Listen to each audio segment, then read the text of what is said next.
रमाइलो भाषा जिन्दगी जबदेखि फ्यामिलीमा आयो destiny Presenting Nepal's first family scooter with revolutionary i3S technology, Hero Destiny.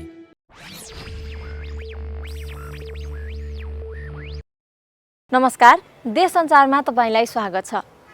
बालबालिका र आँखा दुवै संवेदनशील विषयवस्तुहरू हुन्। जसरी बालबालिका हुर्काउनलाई संयमता अपनाउनुपर्छ, बालबालिकाका आँखालाई पनि जोगाउनलाई धेरै ख्याल गर्नुपर्ने हुन्छ। पछिल्लो समय बालबालिकाको आँखा सानै उमेरदेखि स्क्रिनसँग परिचित छन्। कोरोना भाइरस महामारीले शिक्षा आर्जनको निम्ति पनि बालबालिकालाई अनिवार्य स्क्रिन प्रयोगकर्ता बनाइसकेको छ। लामो समय स्क्रिनमा हेरिरहँदा बालबालिकाको आँखा स्वास्थ्यमा कस्तो प्रभाव पर्छ होला? बालबालिकाको आँखा जोगाउनलाई अभिभावक र विद्यालयको भूमिका के हुन्छ त? हामीले यसबारेमा तिलगङ्गा आँखा अस्पतालकी बाल आँखा रोग विशेषज्ञ डाक्टर सृजना अधिकारीसँग कुराकानी गरेका छौँ। स्वागत छ। धन्यवाद। बच्चाहरूलाई अहिले पछिल्लो समय अनलाइन कक्षा पढाइन्छ, स्क्रिनमा धेरै देखाइन्छ। बच्चाहरूको लागि स्क्रिन चाहिँ कति फ्रेन्डली चिज हो? अब डेफिनेटली फ्रेन्डली चिज होइन स्क्रिन टाइम धेरै हुनु भनेको। तर अब अहिले यस्तो पेन्डेमिकको बेलामा धेरै गाह्रो छ, अल्टरनेटिभ पनि छैन। किनकि क्लास अगाडि बढाउनै पर्यो, कक्षाहरू अगाडि बढाउनु पर्यो, त्यसको लागि चाहिँ कम्प्युटर नै धेरै बस्नुपर्ने हुन्छ। त्यही पनि अब त्यो चिजलाई पनि कसरी राम्रोसँग आँखालाई धेरै हानि नहुने गरेर उपयोग गर्न सकिन्छ, त्यो चाहिँ सबैले थाहा पाउनुपर्छ। पेरेन्ट्सहरूले पनि, टिचर्सहरूले पनि र केटाकेटीहरूले पनि। यो बच्चाहरूको चाहिँ उमेरअनुसार स्क्रिन हेर्ने समय फरक हुनुपर्छ भन्ने जस्तो सुनिन्छ। यो कसरी हुन्छ? यस्तो हुन्छ, जस्तै अब साधारणतया एउटा गाइडलाइन जस्तै बनाइएको छ होइन। यो अब पेन्डेमिक पहिला पनि हुन्थ्यो यो गाइडलाइनहरू। अमेरिकन एसोसिएसन अफ पिडियाट्रिक अफ्थाल्मोलोजी भन्ने छ, तिनीहरूले पहिला पनि गाइडलाइनहरू सेट गरेको थियो। तर पनि पेन्डेमिक पछि चाहिँ अब यो एकदम वर्ल्ड वाइड प्रब्लम भएपछि धेरै ठाउँहरूमा गाइडलाइन तयार गरेको हुन्छ।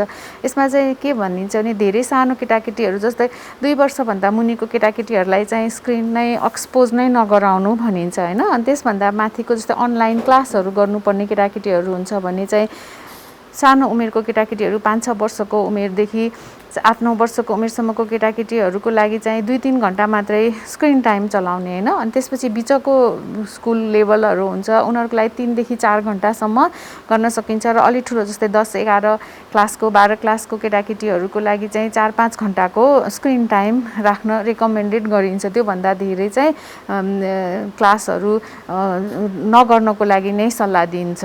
2 वर्षसम्म त अब हुँदैन भनेको छ। तर अहिलेको समयमा हामी होइन सानो सानो नानीहरूलाई मोबाइल देखाएर, ट्याब देखाएर खाना खुवाउँछौँ है। यो एकदमै सानो अथवा छिट्टै स्क्रिनसँग परिचित हुँदाखेरि आँखामा कस्तो खालको समस्याहरू पर्छ कि? हजुर, त्यही त धेरै। अब जस्तै म्याक्सिमम देखाउनै पर्यो भने पनि 45 मिनट 1 घन्टा दिनभरिमा गर्न सकिन्छ होइन। त्योभन्दा धेरै चाहिँ नगरेकै राम्रो।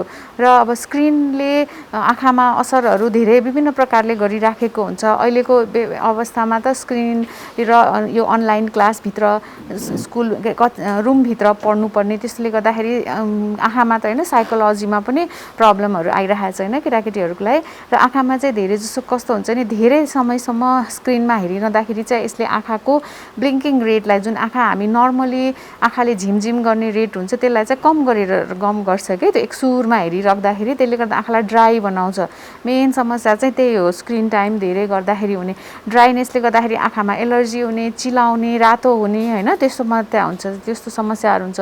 अर्को चाहिँ आँखा टाउको दुख्ने हुन्छ होइन। अब टाउको धेरै स्क्रिनमा बसेर टाउको दुख्छ अथवा बन्द कोठामा बसेर पनि त्यसले पनि टाउको दुखिराखेको हुन्छ। अनि अर्को समस्या, तेस्रो समस्या भनेको चाहिँ धेरै नजिकै हेरेर काम गर्ने हुन्छ। जस्तै मोबाइल अथवा टिभी हेर्ने केटाकेटीहरू अथवा केटाकेटीहरू स्पेसली ग्रोइङ एजको केटाकेटीहरूलाई चाहिँ आँखाको पावर बिस्तारै बढ्दै जान्छ। योहरू पनि विभिन्न स्टडिजहरूले देखाएको छ। अनि त्यो पावर जस्तै पहिलाको यदि कुनै पावर चस्मा लगाएको छैन भने पनि स्पेसली माइनस पावर चाहिँ बढ्दै जाने हुन्छ होइन। छैन भने पनि नयाँ पावर देखिन पनि थाल्छ अथवा पहिला यदि माइनस चस्मा लगाइरहेछ भने चाहिँ त्यो छिटो छिटो बढ्नलाई मद्दत गर्छ हो त्यस्तो खालको चाहिँ धेरै स्क्रिन टाइम भएको एक्सपोज भएको केटाकेटीहरूमा हुने समस्याहरू चाहिँ यिनीहरू नै हो यो अब टेम्पररी अथवा सुरुमै देखिहाल्ने समस्या होला यसको दीर्घकालीन असर पनि हुन सक्छ हजुर हजुर अब चस्माको पावर एकचोटि बढेपछि युजली माइनस पावर घटेर जान्छ भन्ने हुँदैन किनकि ग्रोइङ एजमा केटाकेटीको बढ्ने उमेरमा चाहिँ आँखाको पावर बढ्दै जान्छ माइनस पावर चाहिँ होइन त्यही भएर अब स्क्रिन धेरै नजिकै स्क्रिनमा काम धेरै बस्यो भने चाहिँ त्यसलाई अझै बढाउनलाई मद्दत गर्छ अनि अर्को कुरा चाहिँ यदि यो केटाकेटीहरू स्क्रिन टाइम भन्नुको मतलब नै कोठाभित्र बस्ने हो होइन अनि त्यही भएर जो केटाकेटीहरू धेरै स्टडीहरूले के देखाएको छ भने जो केटाकेटीहरू बाहिर घाममा खेल्छन् आउटडोर एक्टिभिटीहरूमा इन्भल्भ हुन्छ तिनीहरूमा चाहिँ आँखाको पावर धेरै बढेको छैन कि जो केटाकेटीहरू भित्र हुन्छ त्यसमा चाहिँ आँखाको पावर बढेको देखिएको छ स्टडीहरूले त्यही भएर आउटडोर एक्टिभिटीहरूले चाहिँ पावरलाई नबढाउनलाई मद्दत गर्छ हेल्प गर्छ तर अब अहिले त अवस्थामा त कस्तो छ नि भित्र बस अनि त्यसपछि आँखाले पनि एक सुरले नजिकैलाई हेरिराख होइन त्यसले गर्दाखेरि चाहिँ डेफिनेटली आँखामा धेरै असरहरू पारिराखेको छ अब पेन्डेमिकको समय छ होइन आउटडोर चाहिँ जान सक्ने खेल्न सक्ने घाम अथवा चौरमा अरू बच्चासँग खेलौँ इन्जोय गरौँ भन्ने इन्भाइरोमेन्टै छैन है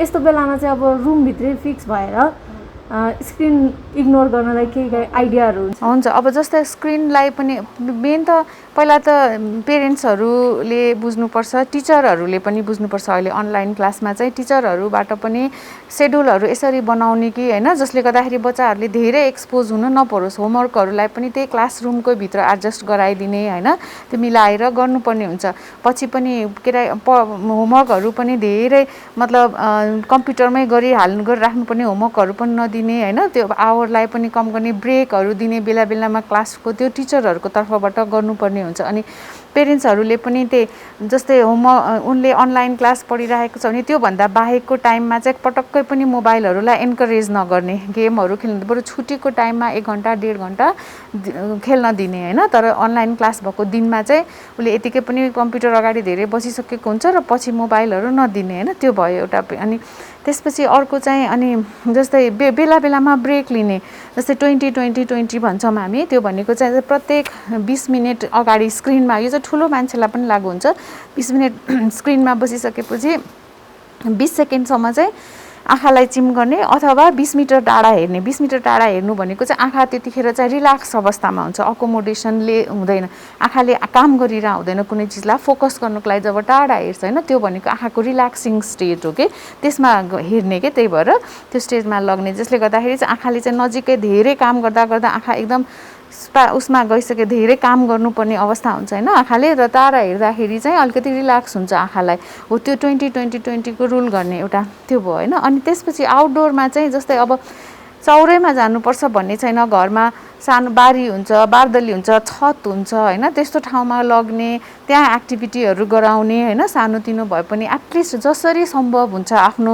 घरमा टोलमा छिमेकमा होइन त्यो त्यसरी चाहिँ आउटडोर एक्टिभिटीहरूमा चाहिँ एक्सपोज गराउने त्यो चाहिँ गराउन जरुरी हुन्छ अब हुन त बाबुआमा अभिभावक बन्नु सजिलो भूमिका पक्कै होइन तर पेन्डेमिकले झन् यो आँखाको पक्षबाट अभिभावकलाई झन् चुनौती थपेको जस्तो लाग्यो उहाँहरूले वास्ता गर्नु भएन भने त बच्चाहरूलाई अझै अप्ठ्यारो नै पर्ने भयो है स्कुलमा बच्चाहरूलाई चाहिँ यो एक्स्ट्रा करिकुलर एक्टिभिटी भनौँ अथवा प्रोजेक्ट वर्क दिइन्छ नि त जुन चाहिँ अहिले पछिल्लो समय कम्प्युटरमा सर्च गरेर गर्ने नै बेला भएको छ अब त्यस्तो चलन आएको छ तपाईँ स्कुलको के भूमिका देख्नुहुन्छ आँखाको सुरक्षाको लागि बच्चाहरूलाई हो अब त्यस्तोहरूमा पनि कम सकेसम्म त्यसलाई कसरी मिनिमाइज गर्न सकिन्छ होइन त्यो गर्नु जस्तै अब सर्च नै नगरे अब त्यो टिचरहरूले नै अब कसरी करिकुलमले त्यो मैले भन्दा पनि एक्सपर्टहरूले नै भन्न सक्नुहुन्छ तर सकेसम्म एक स्क्रिन टाइममा सर्च गर्नु नपर्ने अरू चिजहरू हुन्छ जस्तै